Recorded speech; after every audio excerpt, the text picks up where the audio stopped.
I declare the Council Agenda Briefing Forum of 22 August 2023 held in Council Chambers at Level 2, 388 Hay Street, Subiaco, open at 5:35 p.m. Welcome everyone, and on behalf of the City of Subiaco, I acknowledge the traditional owners of this land. I'll take attendances now. We've got 2 elected members on approved leave. That's Councillor Powell and Councillor Angela Hammersley, but Councillor Powell is joining us by Zoom. We're expecting Councillor Stroud to attend electronically, but for now we've got 5 councillors and myself here in person, so thank you all. We've got the whole executive leadership team on hand, able to assist with Director Technical Services online in his finest red hoodie. Welcome, James. And a number of other staff available as needed. Disclosures of interest. Are there any disclosures this evening? Councillor Jennings. Thank you, Mayor.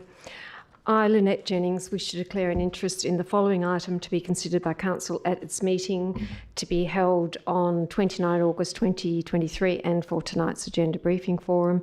Agenda item 7.1. The type of interest I wish to declare is financial, pursuant to section 5.60A of the Local Government Act, and a proximity interest pursuant to section 50.6B of the Local Government Act. The nature of my interest is I own properties in Subiaco Road, Subiaco, which are within the area covered by the Memorandum of Understanding. Thanks, Councillor Jennings. There's no approved deputations this evening, and I won't make any announcements. We'll get straight on to the officer reports. There's a number of development applications to consider this evening. We'll go through them one by one, beginning with C1, number 621 Hay Street, Jollymont, a 3-storey grouped dwelling. Any questions on item C1?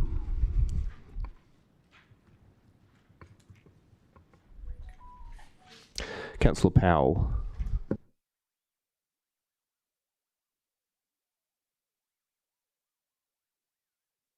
Councillor Powell, we can't hear you. You might be on mute. Sorry, Mayor. Yes, I was. Can you hear me now? We can, thank you. Okay, thank you. Through you, Mayor. The area is zoned R160, but this looks more like an R60 for application development. So, just for my edification, can you tell me the difference? Between what would be allowed under R160 and what's allowed and what's being proposed? Major planning services.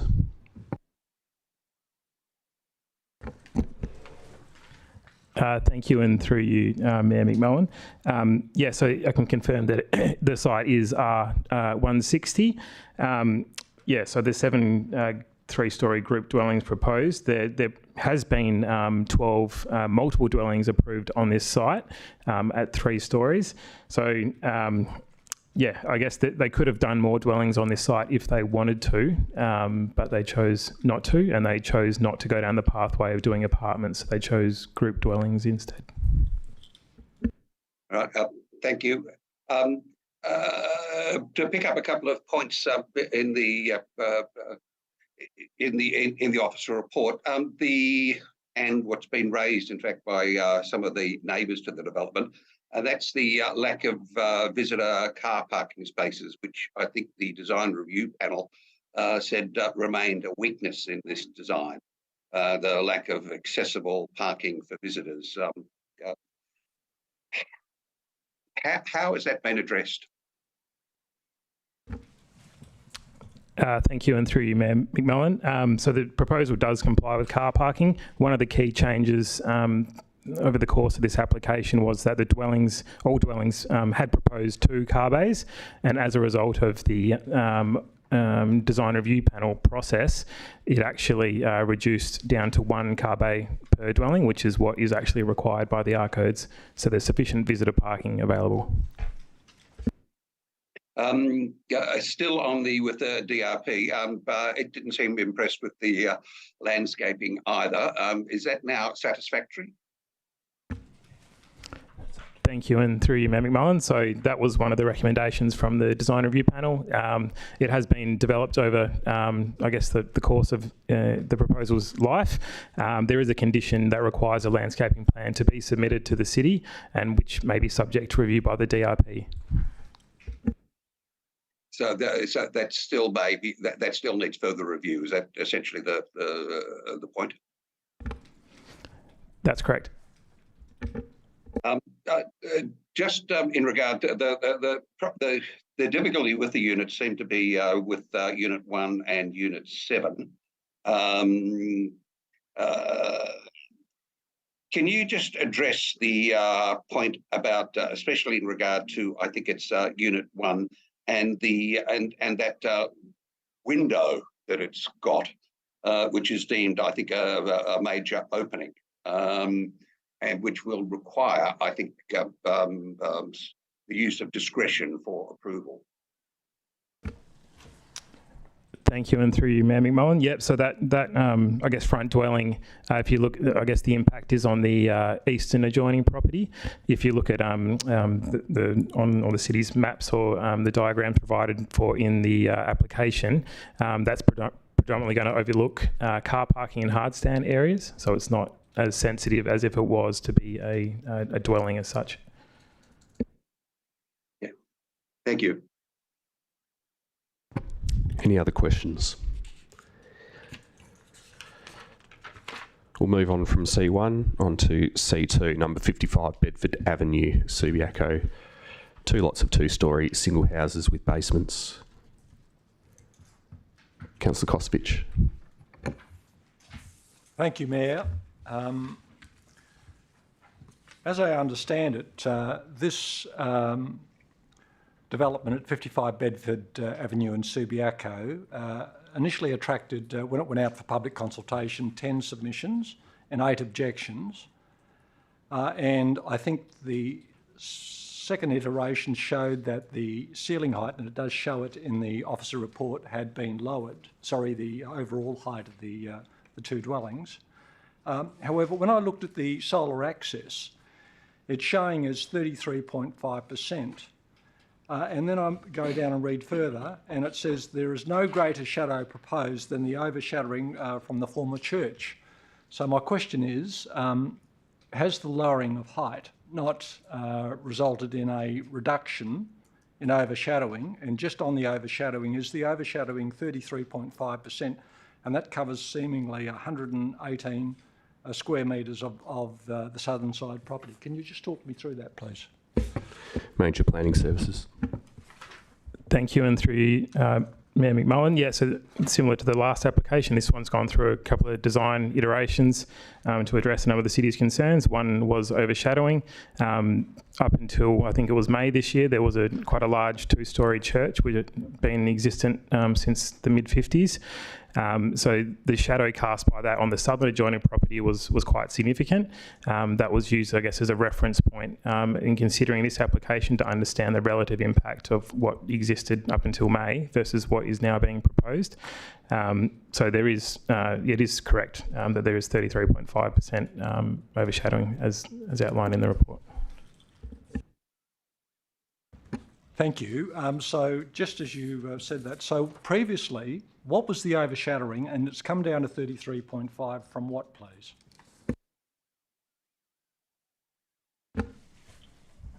I think the question was from the original proposal that was planned. Yes. I might have to take that one on notice and get back to you.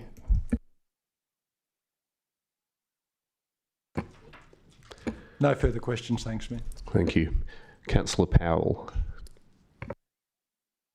Yes, thank you. And through you, Mayor, to the Manager of Planning. These are 2 separate lots, green title lots, I think, according to the report. So why are they being treated as one application? Why aren't they separate applications? Thank you, and through you, Mayor McMullen. So you can still assess and consider and determine an application that covers multiple lots, provided that the landowners have consented to that application. And that's, I guess, the path that the applicants propose. It doesn't change, I guess, the requirements of how it's assessed necessarily. It's just the way that the applicant chose to go down, and it's okay to do that. But would the point be that if they were separate applications, that in fact this would fail on the visual privacy because each of these essentially overlook into the other? Thank you, and through you, Mayor McMullen. So the visual privacy, I guess, design principle pathway, which is outlined in the report, relates to the rear or the western kind of elevation from the upper level bedrooms. The design principle is considered to be met because what it is actually overlooking, it's kind of the garages and driveways of each respective property. So there's no sensitive areas within each other to protect. Okay. Look, the church has been mentioned a couple of times, and it's mentioned quite a few times in the report as well. Look, it's a building that no longer exists. It was demolished. So I'm wondering why the overshadowing of a non-existent building is being considered in this process. Thank you, and through you, Mayor. So the LPS regulations, as read into our scheme, allows for matters to consider the history of the site and the context of the site, and that's why we have considered the overshadowing of what was there previously.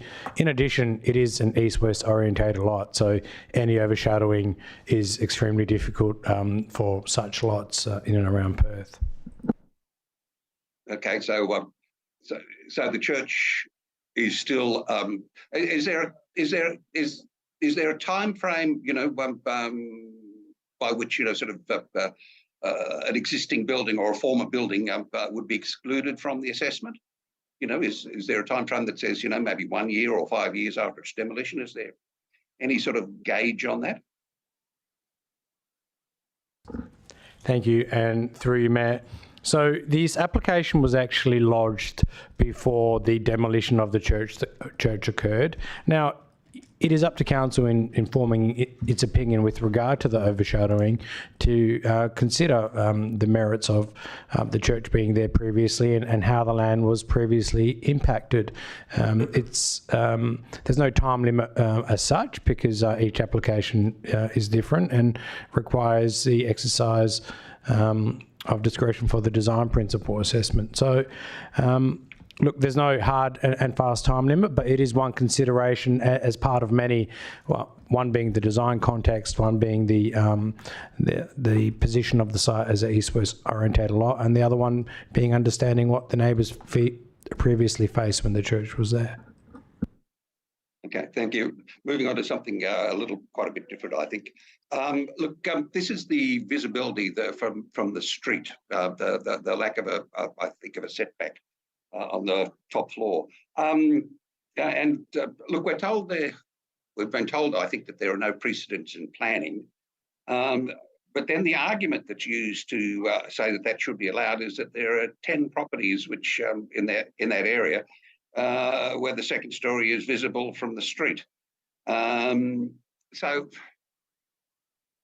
is the argument then, if one person's, if one person's done it or several people have done it, then, sort of by default, then that becomes acceptable rather than what the codes actually say?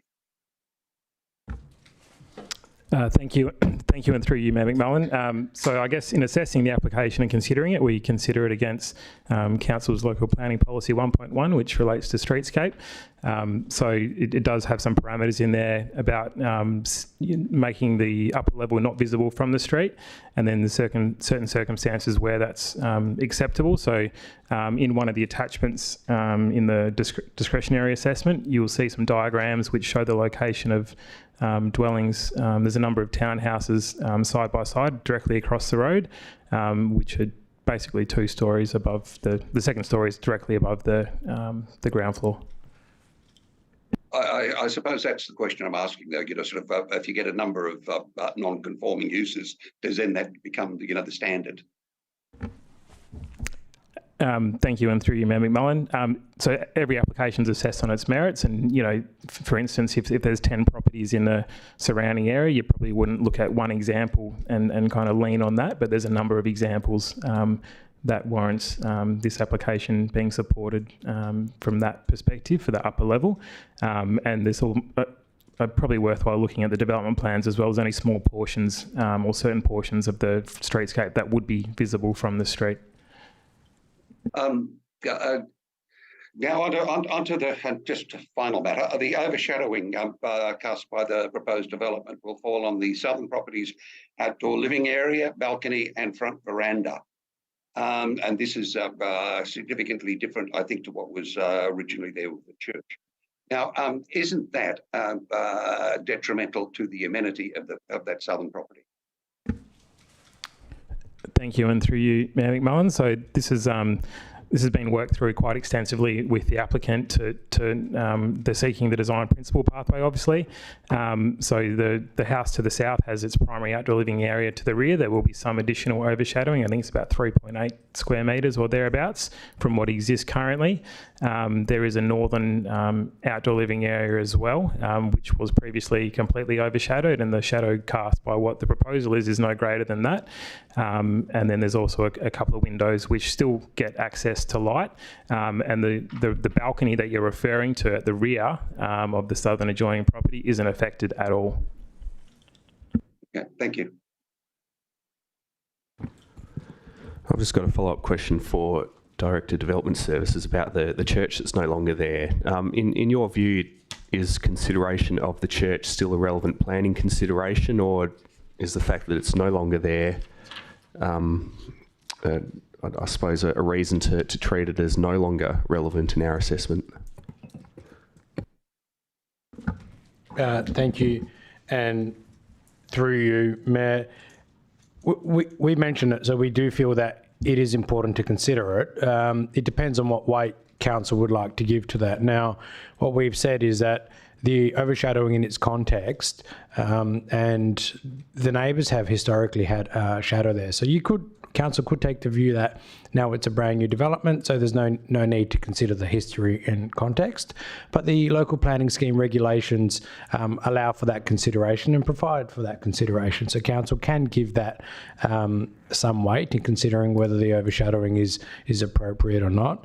One would also have to consider the orientation of the lights and what would ordinarily be expected in such a development. There'd be no ability to expect no overshadowing, and we've worked in providing advice to the applicant to amend their plans to minimise the overshadowing, and we think we've come to a solution that assists in that, and that's why we've provided the recommendation for support. So it is something that can consider. It's provided for in the LPS regulations.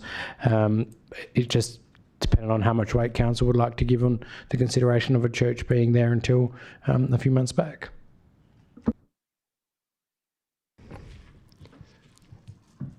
So just to follow on from that, what in the planning regulations would make this a relevant consideration? Thank you, and through you, Mayor, it is clause 67 of the deemed provisions of the planning regulations, and there would be a sub-clause on that that I can probably get up for you now, which talks about the history and context of the site. I can come back to that. I'm sure there will be other questions as well. Okay, so in your view, the history and context of a site includes buildings that are no longer there and which have been replaced by other buildings since? That would be your view, would it?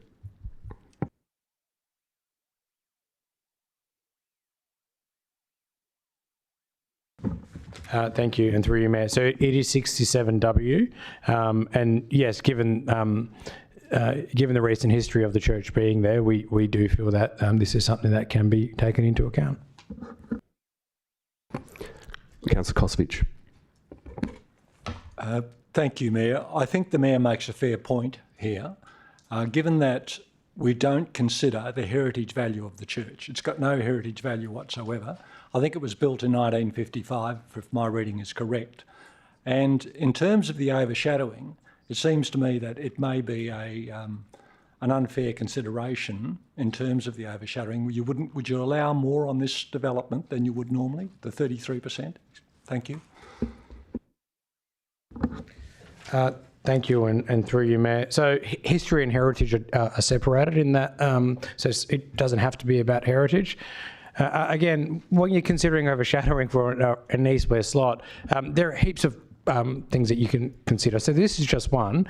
We've provided it as to provide some justification as to what was there previously. Council doesn't have to take that; it can give that little weight. So in making a decision, it can say, well, it's a brand new development. Considering it de novo, well, we don't consider it at all. But we feel that it's at least mentioned that it provides some context to it to consider the overshadowing for the lot. There are discretionary criteria in there, and you can see that even with the 1.8 metre boundary fence, there's going to be significant overshadowing of the southern property in any event. Thank you. And just a quick follow-up. It just seems to me that it does, and you can answer this if you would, please, that by referring to the former church, the proponent appears to be getting an unfair advantage in terms of when he wants to get a favourable consideration with the overshadowing.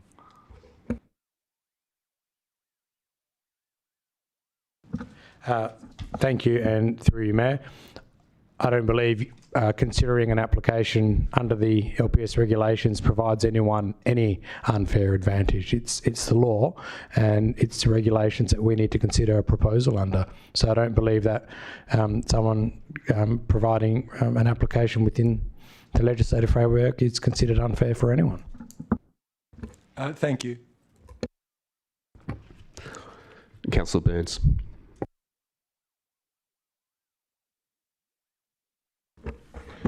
I apologise. Thank you, Mayor Henderson.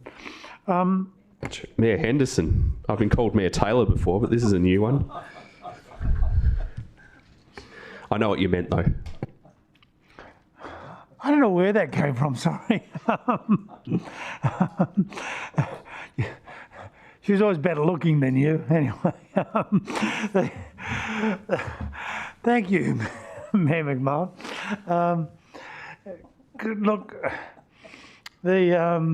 perhaps she's on my mind lately, I don't know.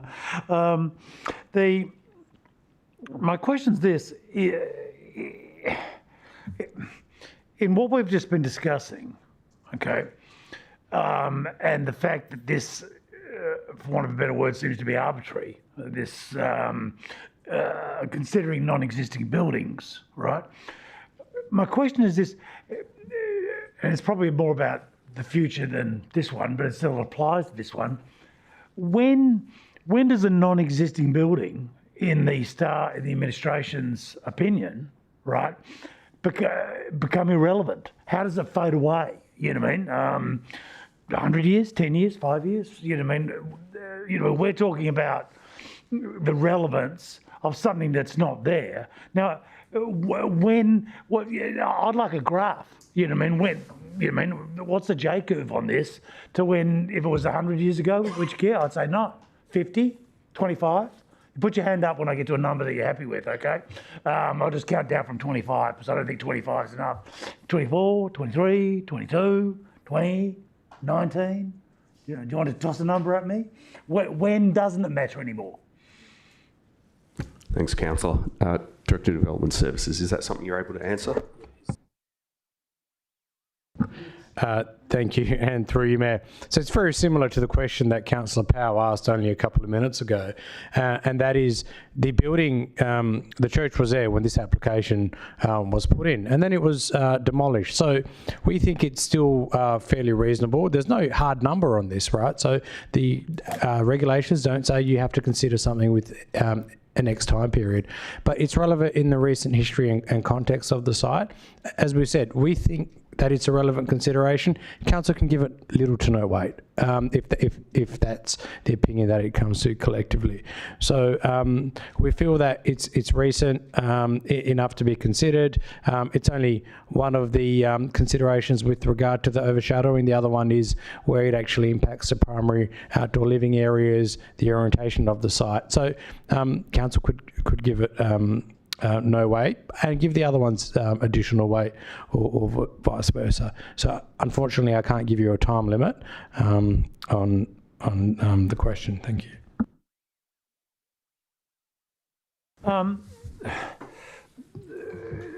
This question's general, but it also relates to this particular item. But I'd like everybody to consider it as a general question as well.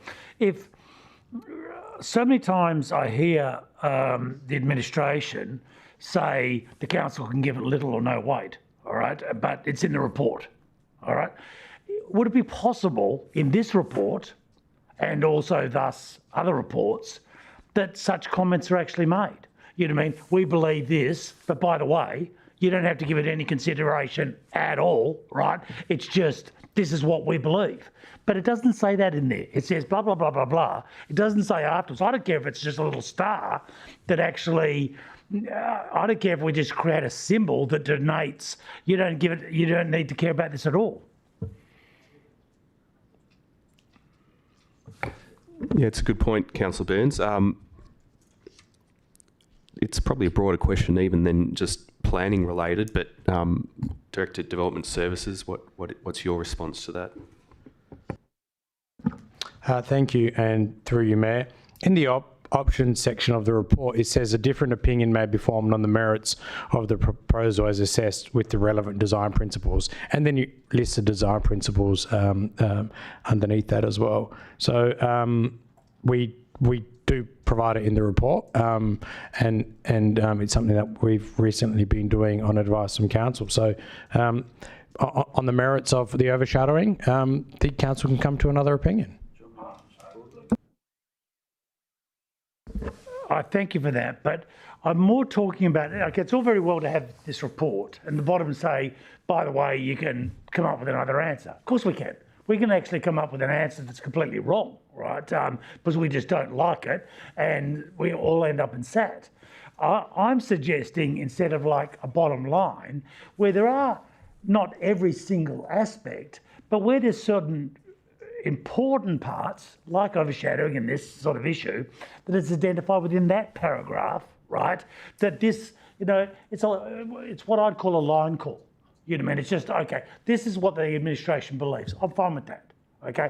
However, in this instance, this is a line call on the administration's part. Not just at the very end of it, this override at the end, by the way, the council can come up with another decision. We know that. I mean, we have all the power in the world to come up with the wrong decision on everything you do, okay? Well, Councillor Burns, I'm not sure we've got all the power in the world. We like to think of ourselves as incredibly important beings, but there are limits to our decision-making power. But I think the question's understood. Is it possible to change the way that we write reports or staff write reports? Well, yes, it is. If you'd like a different emphasis on the different areas in which discretion can be exercised and how that might be exercised, that might be a discussion we have offline with the CEO and the directors. Okay. We'll let the CEO respond, but I think that line of questioning's probably run its natural course.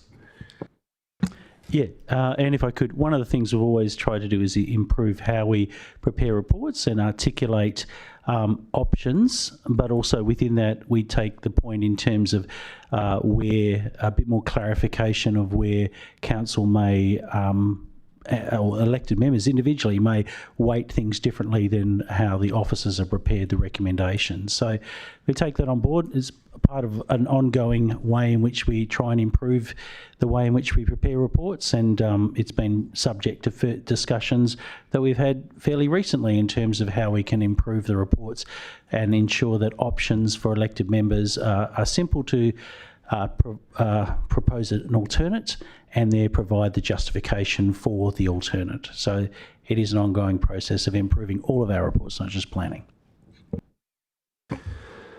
Okay, thanks, Councillor. Any other questions on C3 before we move on?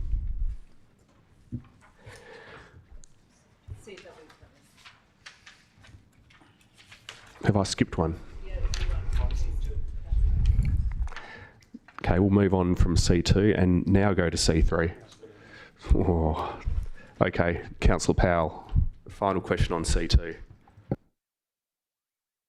Yes, thank you, Mayor, and it's on a completely different matter as well. So it's on the open space, and that neither lot is deemed to comply for the percentage of open space. How much do they fail by, and how significant is that? Major Planning Services.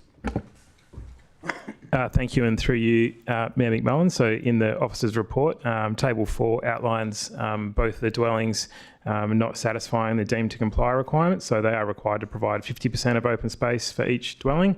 They're at 45 and 45.45% respectively.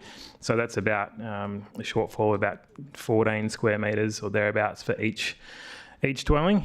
It is considered to be supportable against the design principles.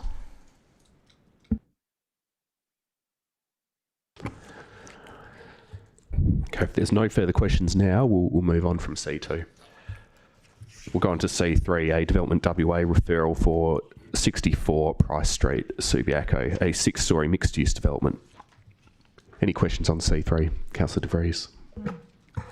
Yeah, just in addition to the non-compliance to the the Australian Fine China Design Guidelines, which seem to be the bulk and scale predominantly, there seem to be other matters for consideration. And I just wanted to clarify whether there were 2 bays which do not have adequate aisle manoeuvring space.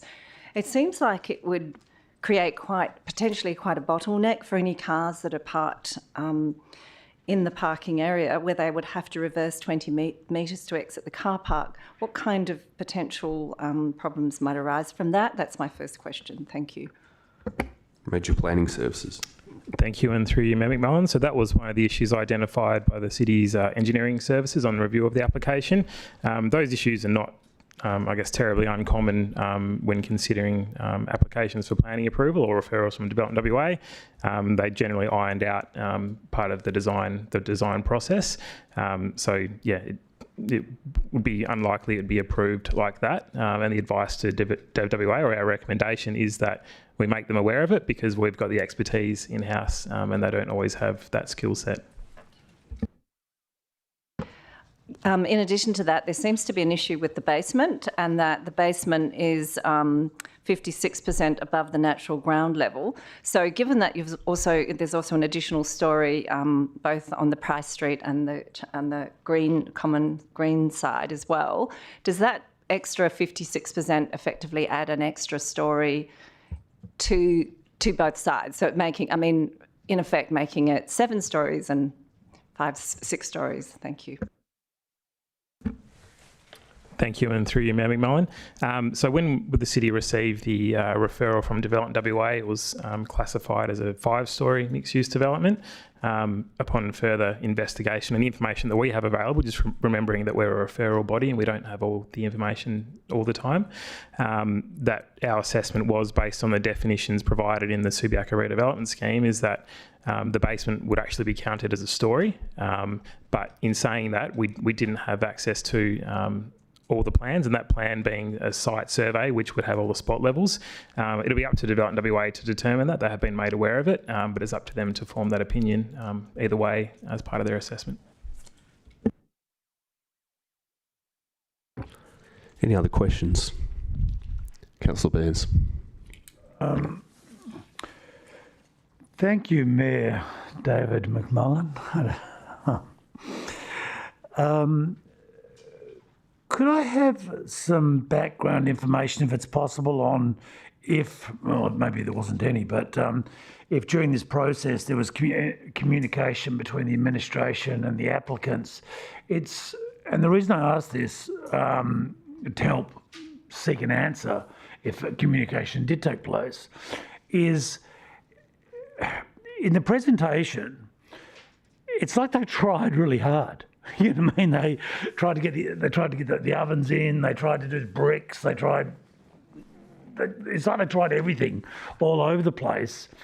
And to me, all this trying just ended up being a mess. You know what I mean? They didn't sort of like fixate on one particular issue or anything else. We did it in bricks because they used to make bricks. We're putting the kilns down the front because then, all this sort of stuff. We're putting a cafe in because a cafe at work, which will never, I'm sorry about that. I'm certainly not leasing it. So I'm just trying to say, it's like they want to do it. It's like they want to satisfy us, but they want to satisfy us. But if they've had it, you can answer the question and say we didn't talk to them at all. That's fine too. It looks like that's about what's coming down the pipeline here. I think you know where I'm coming from. Major Planning Services. Thank you, and through you, Mayor McMahon. So as this site is under the Planning Authority of Development WA, we didn't have any pre-engagement with the applicant. So obviously the first we kind of saw of the plan or the proposal was when we received the referral on the 11th of July. And obviously Dev WA has got their own processes to follow, and they went through a design review panel, etc. Those are their processes to go through. We have spoken to the applicant since it was submitted to us, and we've kind of outlined a number of concerns with the story definition, etc. But beyond that, nothing before. Okay, if there's no other questions, we'll move on. Councillor Stroud.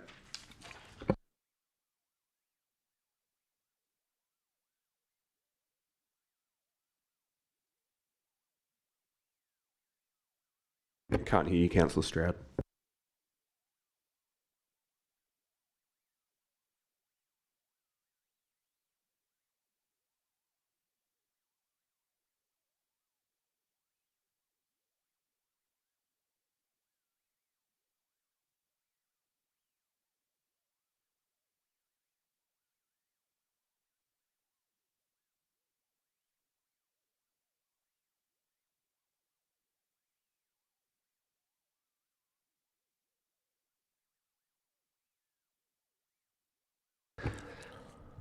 Councillor Stroud, it doesn't look like you're muted, but we still can't hear you. Is there anything you can change at your end?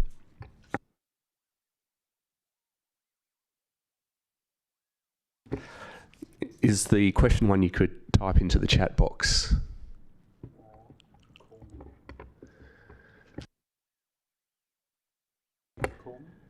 Actually, Councillor Stroud, why don't you call the CEO on your phone, and maybe you could hold up your phone on speakerphone to the microphone.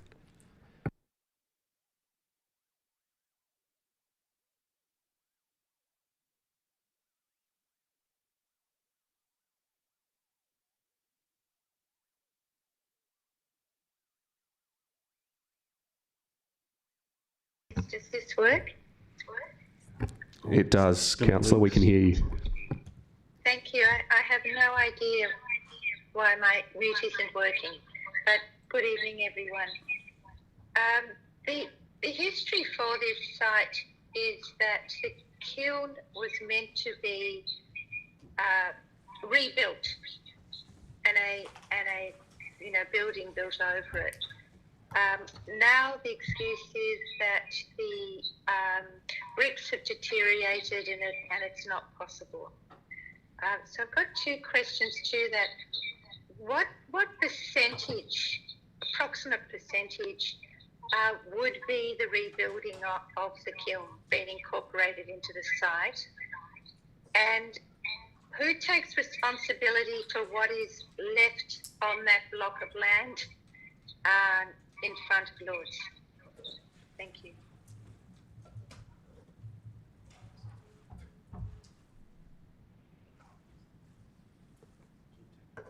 I'll turn it off. She's hung up. Thank you, and through you, Mayor. So we don't know the exact percentage of the kilns that will be incorporated into the site. They are subject to a heritage agreement with the Heritage Council of Western Australia, and in the end it will be subject to their satisfaction. They have included some indication of parts of the kilns they can use and interpret into the site. I think there is some issues with the actual condition of some of the kilns. And if there are to be kilns remaining on the lot currently owned by Development WA, that would be Development WA's responsibility.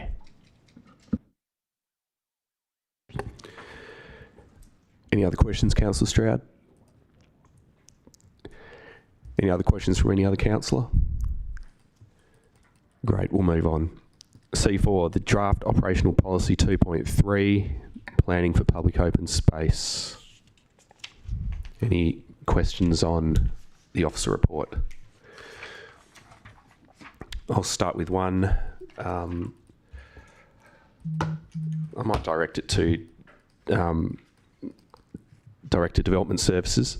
How does our response compare with or differ from Walga's response? Thank you, and through you, Mayor. So Walga's response generally supports the policy, and so does our response. So they'd be generally consistent. Perhaps we've got some more nuanced examples of POS, but it's generally consistent with the approach taken by Walga.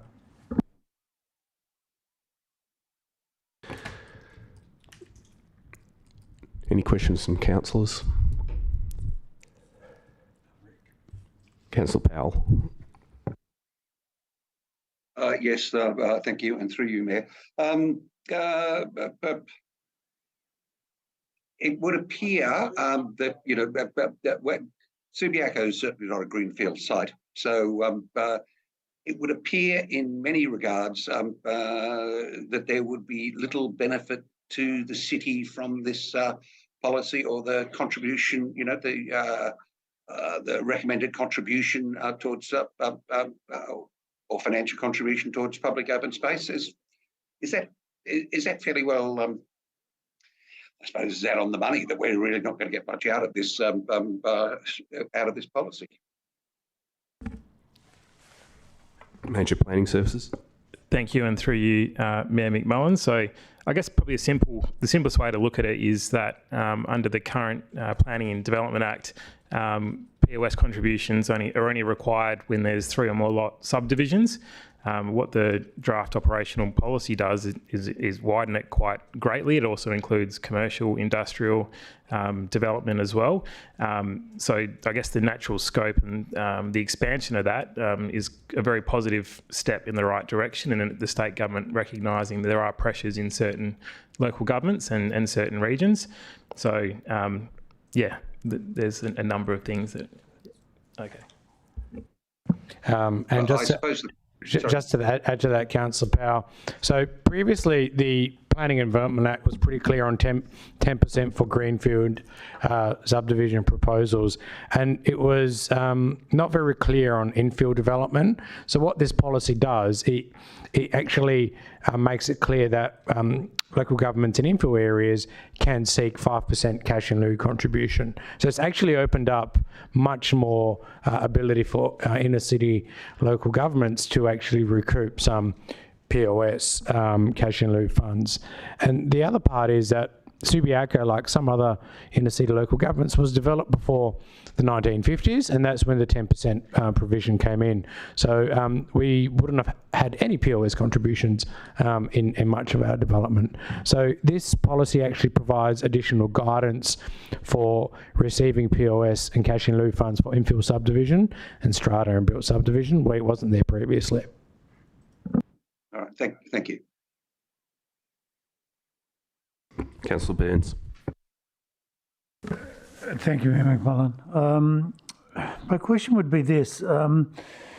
Historically, when we did cash in lieu for car parking, and the money was meant to go to car parking, and it never did. And when the administration was approached on it, they said it was going to car parking. They were just paying themselves back for cars they'd bought previously. So my question in lieu of that is, if we put this through and you take the money, are we going to talk? Is it going to go into general funds, or or is it actually going to go into an account so that one day if there's a couple of vacant houses somewhere, we can turn it into a little parklet or something like that?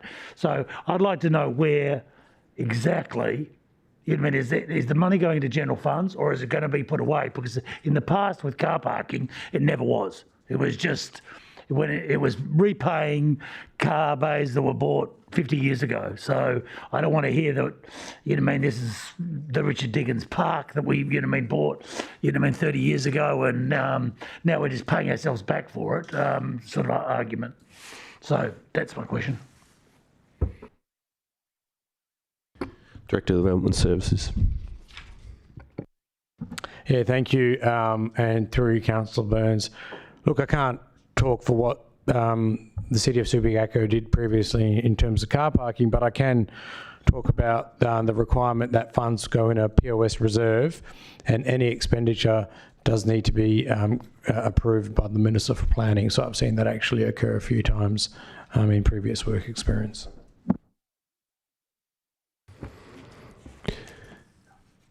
Any other questions? I think we'll move on. C5, Draft Amended Local Planning Policy 7.7, Development Approval Exemptions, Consideration Post-Advertising. Any questions, councillors?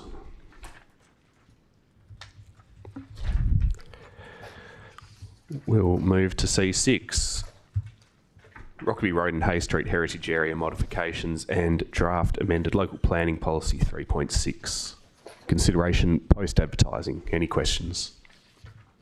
Councillor Jennings. Thank you, Mayor. And through you, Director of Development Service, just clarify that this policy, or the way I'm interpreting it, is correct, that it's actually directed at streetscape and outside details of buildings. It's not about preserving interiors or, interior details. I just want to, because that's what I've taken from it, but I just want to check I'm correct. Thanks. Thank you. And through you, Mayor McMullen, yeah, that's correct. So typically, I guess in the Subiaco's context, heritage areas are for streetscape appearance, but with the individual heritage listing, which is different to a heritage area, that can include interiors as well.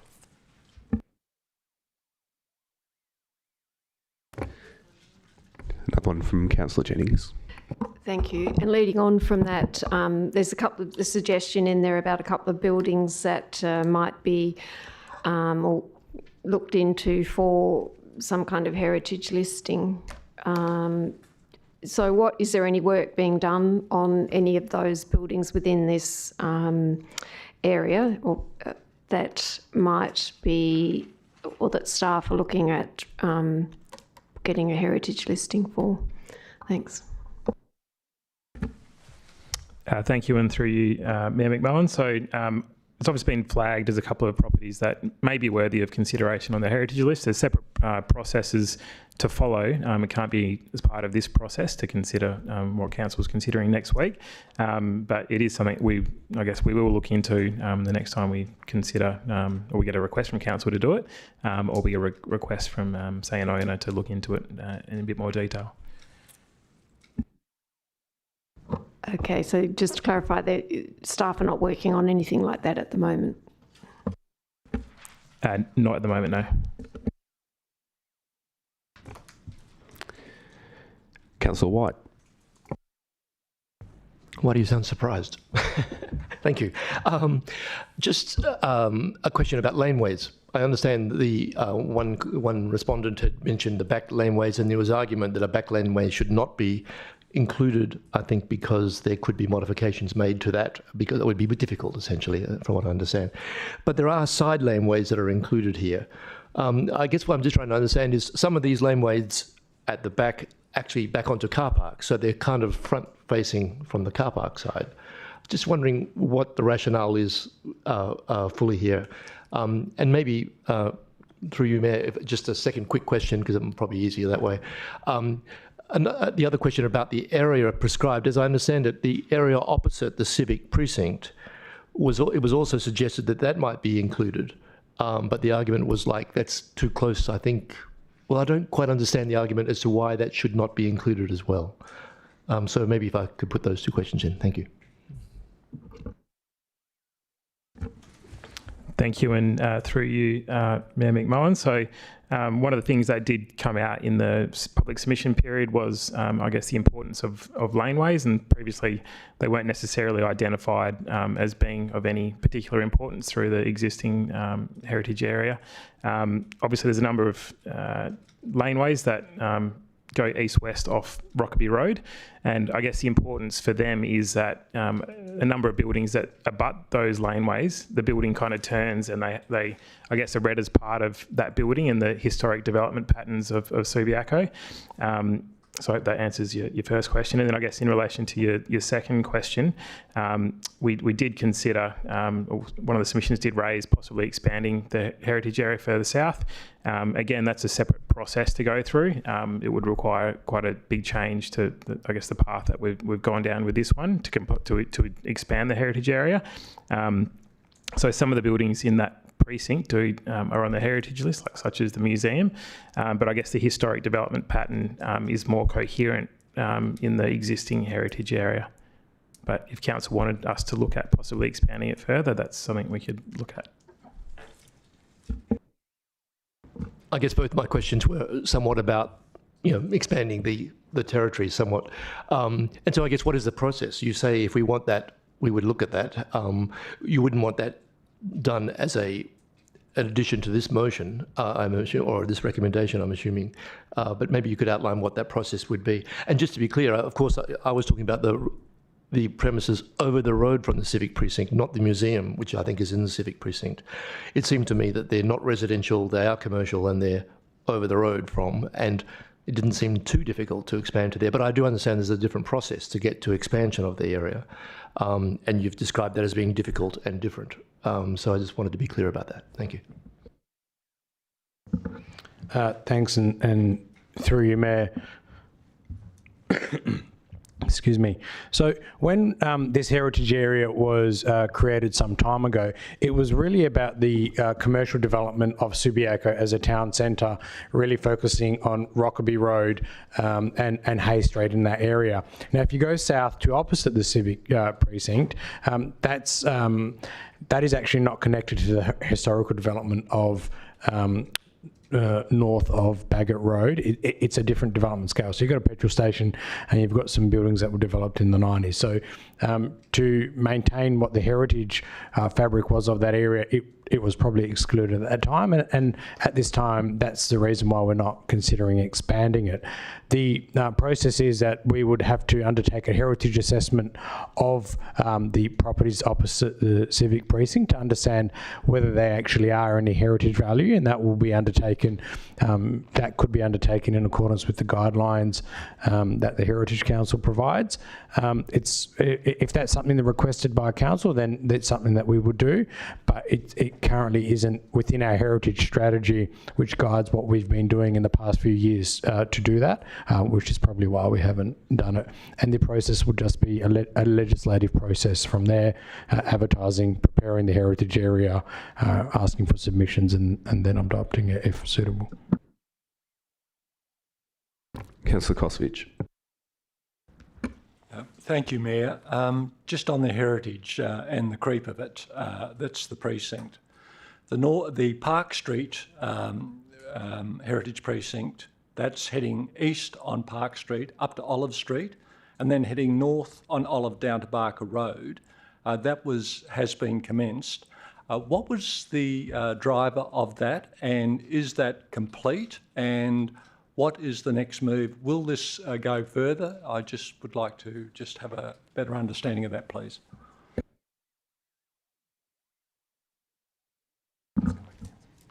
Thank you, and through you, Matt. So that's a separate heritage area, not the one that we're currently talking about. Okay, so the Park Street one, if that's the one that you're referring to, is mentioned in the heritage strategy that was approved by council probably a year or so ago now. So it's something that we are reviewing, and we will be bringing items to council in accordance with the projects identified there. So I can't give you an immediate update, but there are a number of items that we're just reviewing and looking at there, and we'll consider to bring them to council as we get some time.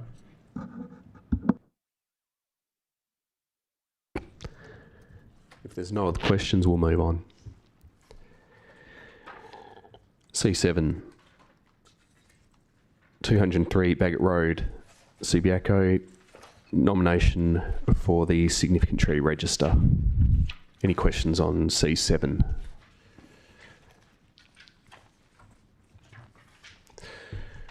C8, a tender for the supply and placement of asphalt and profiling. Any questions on that tender?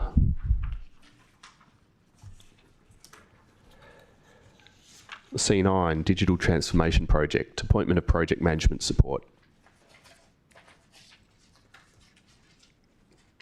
Councillor Jennings. Thank you, Mayor, through you. And I don't know whether this can be answered publicly because the information might be confidential, but I was wondering what the actual cost of those particular measures are. You know, it's within the budgeted amounts, presumably, but it's just what the individual components have come out to be. There's a quantity surveyor and then there's the project management support. I think the two things. I don't know if you can't tell me now, you can tell me later by email, that's fine. Thanks.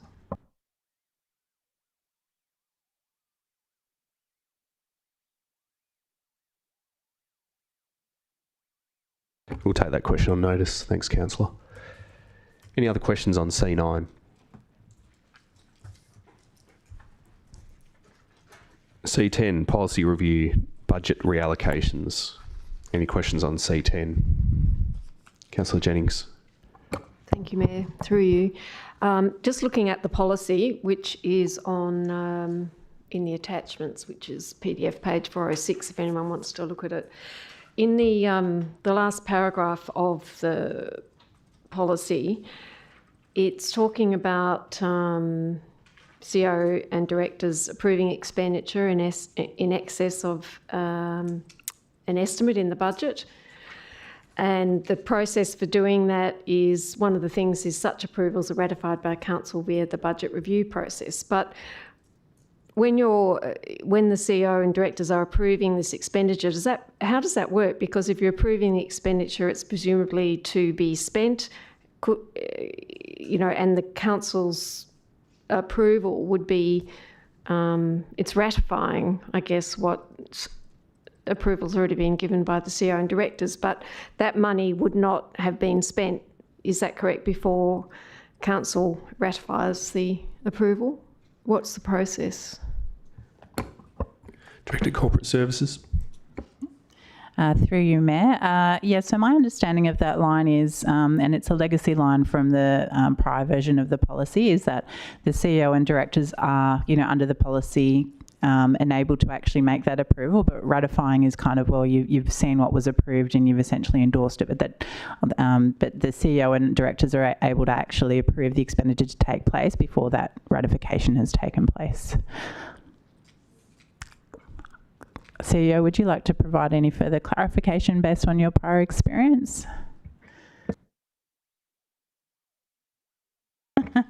Through you, Mayor, perhaps we can take it on notice in terms of what the prior practice has actually been, because it's a matter of interpretation and it would be good to have it clarified. We'll take it on notice. Any other questions on C10?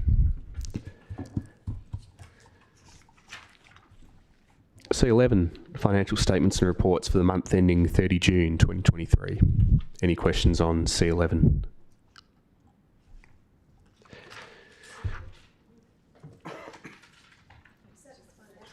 Yes, it is. Councillor Jennings. Thank you, Mayor, and through you. I was just looking at the credit card, I think all the payments, and I was just having a quick look through. And so what caught my eye this time with those, there's a lot of payments of grants or grant or contribution, and there was various entities to which those money been paid, and one of them was Rosalie Primary School, PNC, that was 5,500. Subiaco Toy Library got 4,000. Then there's a range of individual names, and that those grants range from, one was $4,964.50, and the others are $400 and less. And there was something to Hindi Samaj of WA, if that was a grant or contribution, that was 900. The Dogs Refuge Home, that's pretty self-evident, I guess, what that's about. But I guess my question going on from that is, the individuals who are named, I mean, I would like just to know what those grants and contributions were for. These will have to be taken on notice, no doubt. And also, that would be a line that's approved in the budget somewhere. But what is the process? Because staff are determining these grants, and I'd just be interested to see, or know about what the actual process or the policy is to determine who gets what. I think some of those individual names, they might be heritage grants for some of but I'm not sure about those ones. Anyway, it's a bit of a convoluted question, and you probably have to answer it on notice. You don't? All right. So details about individual grants will get on notice, but the process for approving grants, perhaps you can comment on that, Director Development Services. Nearly demoted me there. Or promoted, I don't know which way. Thank you, and through you, Mayor. So Council has a policy 8.13 on community development grants. So we're guided by that policy, and each year we have a line item towards that. We have some criteria about the grants, and it's about what it provides to communities, whether they're non-for-profits and so forth. So the process is that that criteria is then shared between community groups and on our website. So previously we've had grants for places like Wandana, Earthwise and so forth. They are assessed in that criteria, and a decision is made by the executive leadership team to assess the grant proposals for each. And, the grants are within our spending limit, so we provide them on a basis. So we can provide you the criteria and perhaps a summary of what they would provide and what those grants will be used for.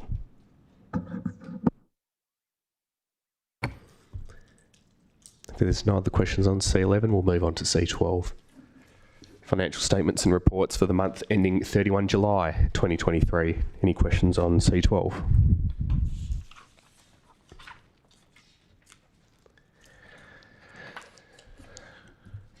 Okay, that's the end of the reports that we're going to discuss publicly this evening. Next week at the Ordinary Council meeting, there'll be some confidential items, but for the purpose of tonight's briefing, we'll close the briefing now. So I declare the City of Subiaco Agenda Briefing Forum of the 22nd of August 2023 closed at 6:37 p.m. Thank you, councillors, and thank you, staff.